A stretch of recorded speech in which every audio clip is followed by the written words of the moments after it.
Hey everyone, and welcome to the next part. So, yeah, diving straight in. Let's collect this, and let's give Olgamon another rollicking. You have to beat him 4 times in total. Obviously, the first 2 times he's accompanied by 2 Argumons. The third time he's accompanied by Speedruns and Gabumon. And then the 4th time he's accompanied by 2 Argumons again.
$900 bits is a bit more than last time, but still not what I should be getting for battles like these.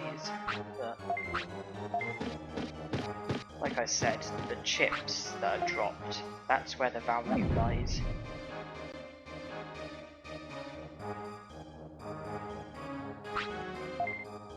Now we're 1 step away from recruiting Xiaomon, and about 2 steps away from recruiting Waymon. Both useful Digimon. Okay, good thing I collected the portable body.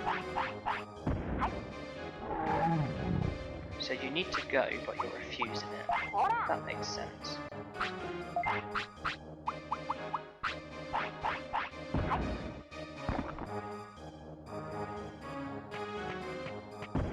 Yeah, Waymon and Xiaomon are both very useful to recruit because they both result in other Digimon being recruited. For example, Waymon, you go to Factorial Town, which results in Metal Mainmon, Numamon, Andromon, and Guromon. And then as for Xiaomon, the notice board that he has causes, I believe, Vadermon to join the city, or at least for the board to start rolling, and then also for my Ultismon to apparently disappear and then resulting in, I think, Skull Greymon joining, possibly my Ultismon also. There may be other stuff as well.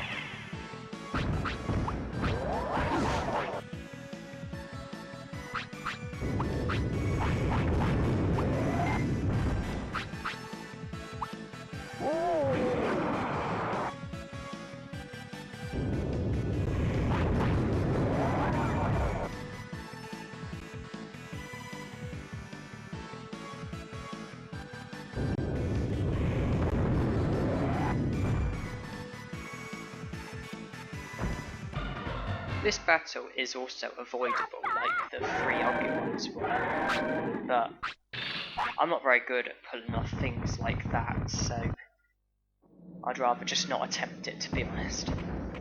It's not like it's a major inconvenience anyway. So yeah, using the elevator caused this to rise and resulted in Xiaomon getting stuck. And basically all you have to do is go back the way you came, take the elevator down, then come back round and then return here. And collect the... there should be an item in here somewhere. Yeah, defense gem. So while we're in Olgamon's fortress, it's a good idea to what am I saying? It's a good idea to there's a door that's opened that contains items. Be sure to loot, because it can all be sold at a high value if you had it all together. And we can't be too far away from needing to sleep, which is the position I want to be in.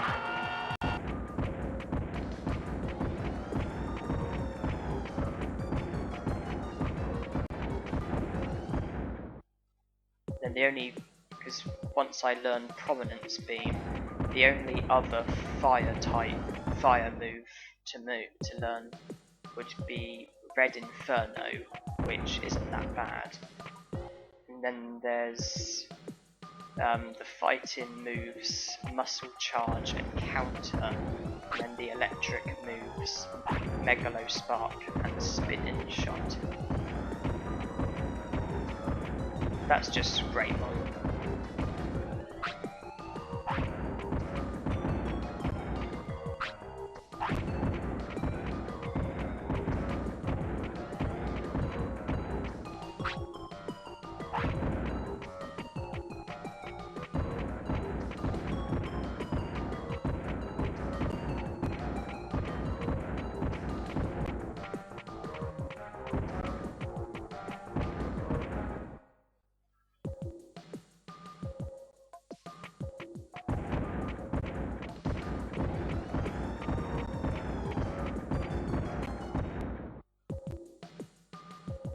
Now this whole challenge is certainly going to be interesting at times, trying to get every possible Digivolution. Fortunately though, there's an awful lot of Digivolution items, which will take a lot of work off my hands. Not only that, but when it comes to Digivolving into a champion, or Digivolving into an ultimate, it's not just a question of what your stats are, but a question of other stuff like battles, weight, care mistakes, happiness, discipline, things like that. So it's not just, it doesn't just solely ride on what your stats are. So there are ways around it. Not only that, but you can use the restaurant to boost your stats, and obviously different foods boost different stats. So you might be able to get control over like what specific stat you're going to boost. These Digimon here, you can learn Spinning Shots from them. That is something I probably will do at some point. Although I believe the odds on me learning it are 6%, considering Electric is Greymon's 3rd type, and it's quite a good move. I think the same applies with Megalo Spark.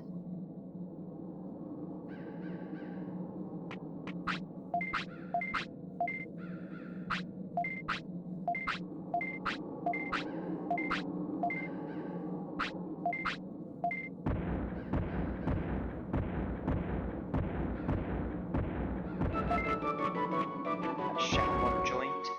Now it's just a case of waiting for Greymon to sleep, really. I don't think it'd be a good idea to take on Speedruns just yet, because I think we're kind of pushed for time. I don't think I'd be able to make it all the way there and back in the time that we've got before Greymon will want to sleep.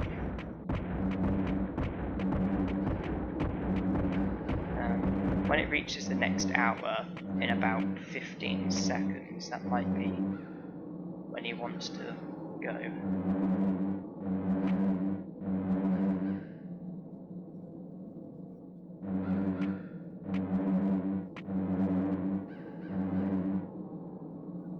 Yeah, okay.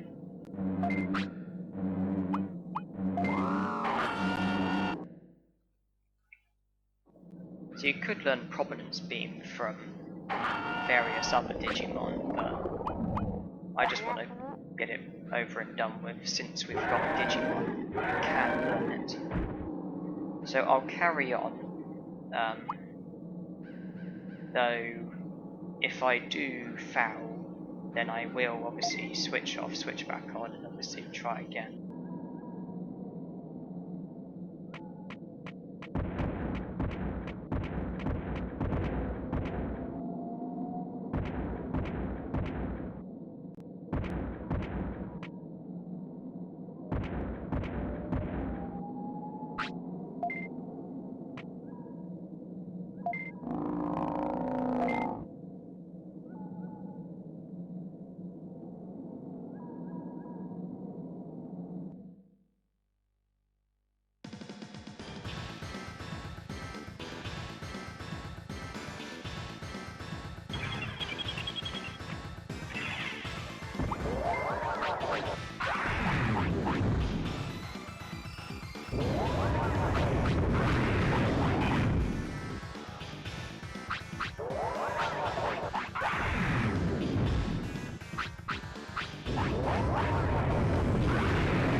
And we've learned Prominence Beam.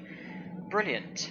We had a 17% chance of learning that, so it's nice that we managed to learn it, because obviously the odds were against us. And now we've got a very similar experience coming up, because now we're going to repeatedly battle Greymon until we learn Red Inferno. Birdremon's going to take us back to the city. I'm then going to talk to Digimon, who will obviously mention our prosperity points, which will trigger a battle against Greymon, because we've got more than enough points for Greymon to be triggered. And I'm going to repeatedly battle him until I learn Red Inferno, because that way Greymon will then have learnt all the fire moves that he's capable of learning. I know I mentioned those other Digimon who use it, I could have learnt from them, but I need to beat Greymon anyway, so I'd rather just learn it here and now. I've got a slightly better chance, 20%, so yeah, I just have to hope that I learn it quite quickly. You don't actually have to go through the whole prosperity thing, all you have to do is talk to him once, and now Greymon will spawn. So we have two powerful moves now. We've got Meltdown and Prominence Beam. Now Prominence Beam is slightly more powerful at 444, Meltdown at 400. Prominence Beam also uses less MP at 183, Meltdown at 318. It's also a quicker move.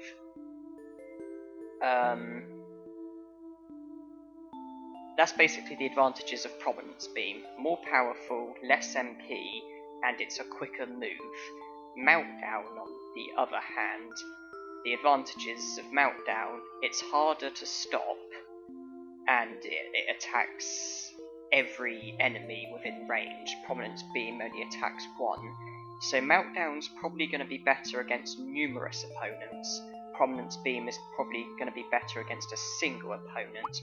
Greymon's a single opponent, and I'll therefore try Prominence Beam. Although if I don't like it, I will change to Meltdown. And obviously I'm going to save first, because I don't want to lose that progress of learning that move.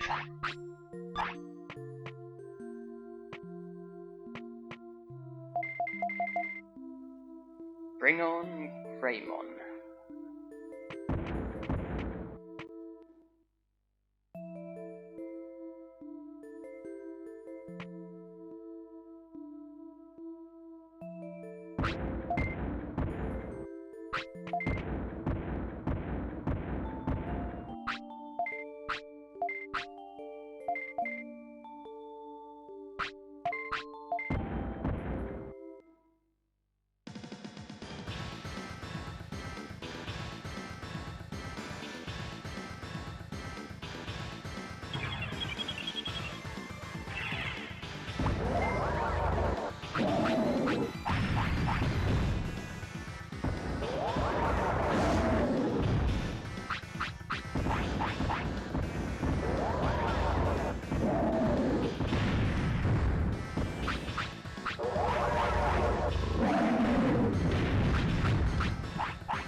And now we've learned Red Inferno.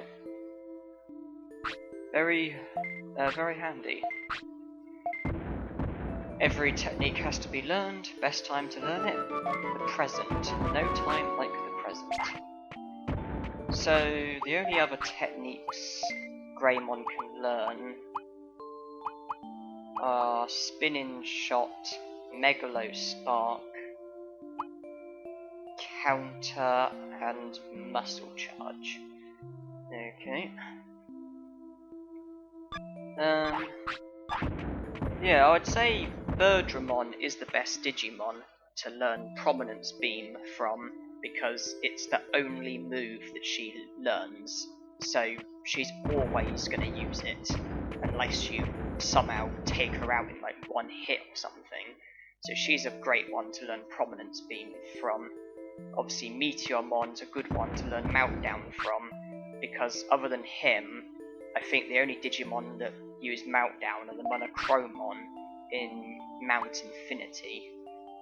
Red Inferno, there's a bit more flexibility really, quite a lot of Digimon use it, I just wanted to learn it from Greymon. I needed to beat him anyway, so yeah.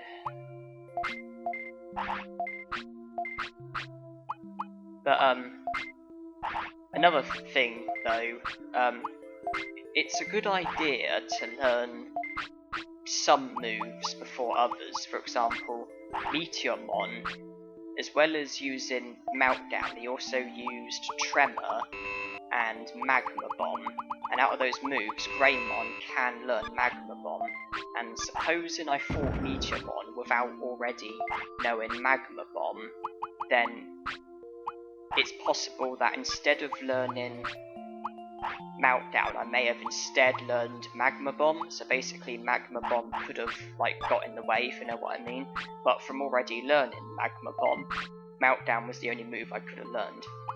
And like with Greymon, he also, as well as Red Inferno, he used Magma Bomb and Dynamite Kick. Both moves Greymon can learn.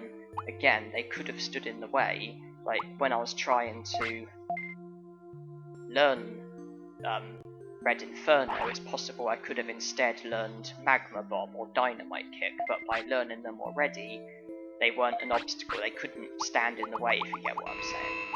So it's a good idea to have a bit of order when it comes to learning moves, because some might stand in the way of others.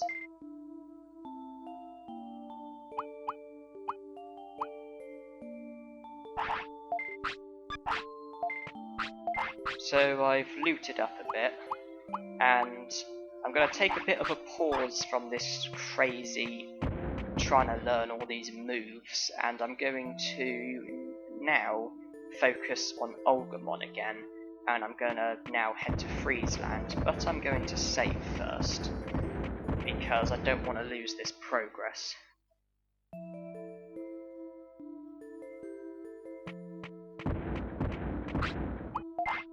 Now, for the battle, it'll be better to have Meltdown, because we're against 3 enemies. And with moves, there are some moves that come free with most Digimon, and aren't worth getting too fixated with. These would be Spitfire, Sonic Jab, Teardrop, Poison Claw, Metal Splinter, Horizontal Kick, Metal Splinter, Teardrop, Poison Claw, Static Electric, Sonic Jab, Spitfire. They're basically the moves that come free with most Digimon of the type. I would use the restaurant, but I need the money to go to Friesland, so I'm going to have to ignore the restaurant for now. But yeah, those moves come free with most Digimon of that type. For example, Spitfire comes free with most Fire Digimon. Poison Claw comes free with most Earth Digimon. Teardrop comes free with most Water Digimon. The point I'm making is, moves like that, you shouldn't, like, get too fixated about trying to learn them, because if you get a Digivolution, you're probably going to learn them automatically, which is why I didn't bother trying to learn Sonic Jab when I had Ogumon, because the moment I get a fighting type, I'm probably going to learn it automatically just from the Digimon.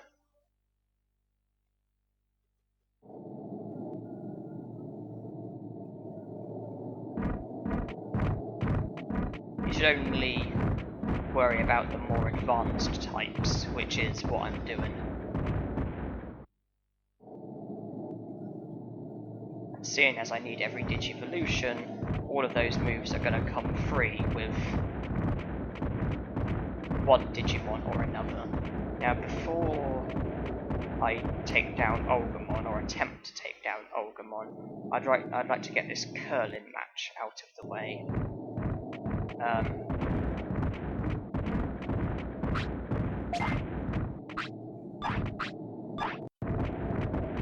I'm not too bothered if I lose, really, because I'm going to return here a lot of times when doing the money trick, and I'll just bring a fish and replay him.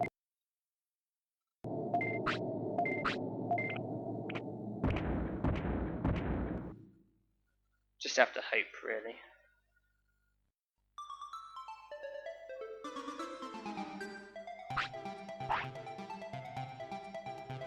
So, rule number 1, use pegged stones first if you have any. I don't have any. Obviously use pegged stones first because they stick, and as long as you get them on points, you got the points for good. If you have no pegged stones, then use the heavier stones. If you have pegged stones, use them. Next after pegged stones is heavy stones. Use heavy stones first. Heavy stones are harder to knock about. If you get a heavy stone on a point zone, it's harder for the opponent to knock them out of place because they're heavier, and so they're able to withstand more, so it's harder to knock heavy stones about. Not only that, but at the end it can be a good idea to knock your opponent's stones out of place, and heavy stones aren't very good at that. Faster stones are better for that sort of stuff, so it's better to save the faster stones till the end, where you can use them to knock the opponent's stones in bad positions, if you get what I mean. So heavy stones first for points, then lighter stones later.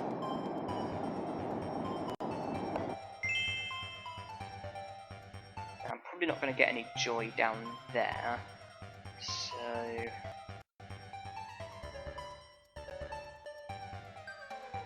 I think if I just play it into this stone here, actually wait, I'll just try here, I guess. Not really much I can do.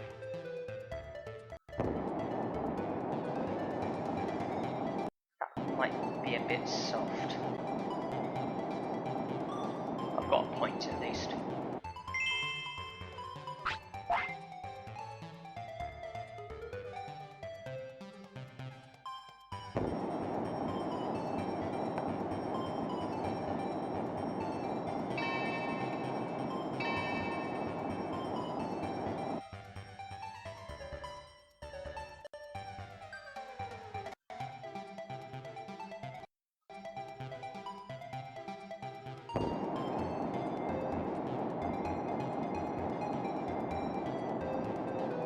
I'm not doing anything too breathtaking at the moment, but the final stone is what matters, because obviously it doesn't matter what the score is now, but rather what the score is at the end.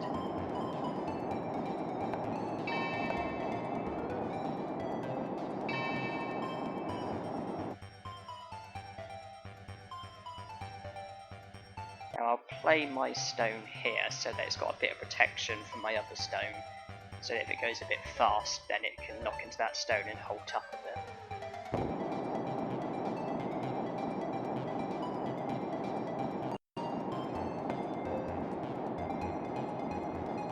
Okay, 1 point ahead, a stone each left.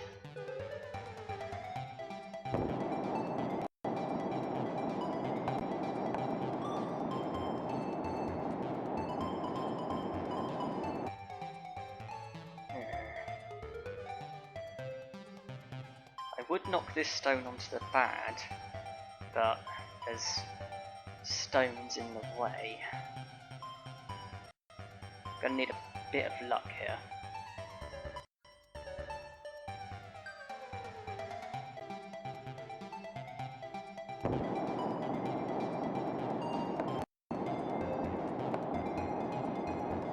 Looks good.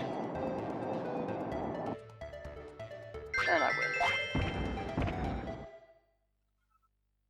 Penguinmon is a useful one because you can get a rooster from winning Blitz Ball in the city, and obviously a rooster digivolves to Cockatorimon, who obviously fill up the Digivolution chart by 1. Though Metal Mamemon I definitely prefer because he's got some very interesting Digivolution items if you beat him, such as the Silver Ball, which makes you digivolve to Mamemon, Small Spear, Pixiemon, Chainsaw, Guromon. I think there's more as well. I think there's more. I think he has one that makes you digivolve to Metal Mamemon, I think. And I'm here for Digimush. Well, I'm here for medium recoveries. Wait, am I maxed out with these? Oh, no, it's MP floppies I'm maxed out with.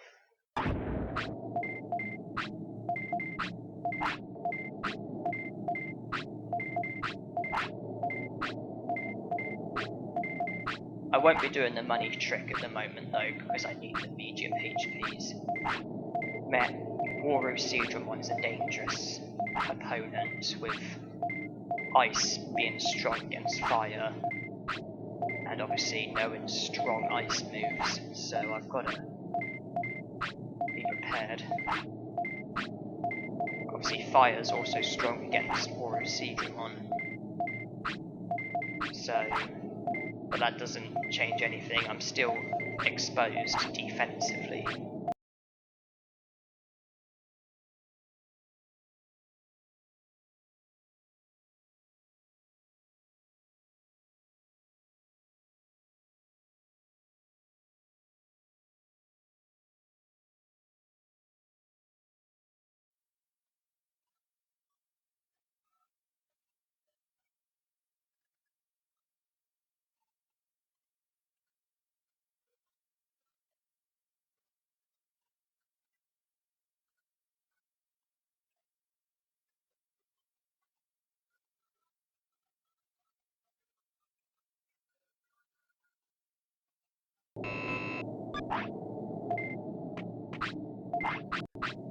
I'm up to 98.